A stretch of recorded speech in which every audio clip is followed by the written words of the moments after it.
Hi, I'm Marty Delakian from IAV International Audiovisual, and I'm here today to show you how to use your LCD projector when you want to do a laptop presentation. Well, the first thing is that we want to make sure that we're using the right cable. And usually the cable that you're going to be using is a VGA to VGA 15-pin to 15-pin cable. Now, we have equipment set up here and we're using a PC with an LCD projector.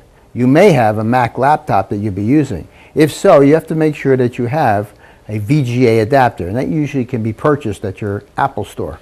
So let's take the cables and start here. We're going to plug one end into the computer, which is our output, and we're going to plug the other end, which is our input, into the projector. And what we're looking for is something that's going to say either RGB in or computer in.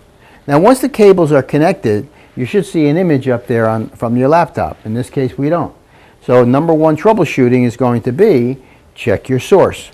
So there's usually a button on the projector that's labeled either source or input, and you want to see what input you're on. Well, in this case here, we're on the video input, so that's the wrong input. We want to be on a computer input. So we're going to bring it up again and toggle through here till we get computer 1. Well, we got the right input, but guess what? We still don't have an image. So then we have to do troubleshooting number 2, and that's back at our laptop. If we go to the laptop, on the top section of the laptop are your F keys. And what we're looking for is an F key that's labeled either LCD, CRT, or maybe a picture of a monitor. And it's usually between F4 to F8. Well, in order to make that work, we need to hold down what we call the function key, which is labeled FN at the bottom of the laptop. Now keep in mind that this is a 3-way toggle. All right, and what I mean by that is that when you hit it one time, you're going to have the image on the laptop. When you hit it the second time, you're going to have an image on the screen.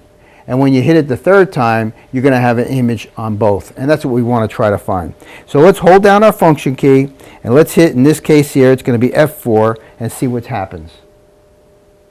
Well, we got the image on our screen, but guess what? I lost the image on my laptop. So I'm going to hit it one more time, and that's going to give me my image on the screen and my image on the laptop. So we're in good shape now. The only other thing you may want to do is adjust your zoom and focus, which can be done either at the projector in this case, or maybe through a remote control depending on your projector. And don't forget, if you do have audio on your presentation, you want to make sure you be able to get that out so that people can hear that as well. Alright, so we have here an audio cable, which is a mini to mini cable. You need to plug the audio cable into the output of the laptop, which is going to be your line level out, and into the input of your projector, which is going to be line in, and that will be able to give you an audio. Most projectors have their own speakers in it, but if you're using an independent sound system, all you need to do is take this cable, instead of going into the projector, go into your mixer on an audio in input, and you'll be able to project the audio through your sound system. And that's all it takes. So listen, you have a good presentation, and if you ever have any questions, don't ever hesitate to call IAV. We're always here to help you. Take care, and see you soon.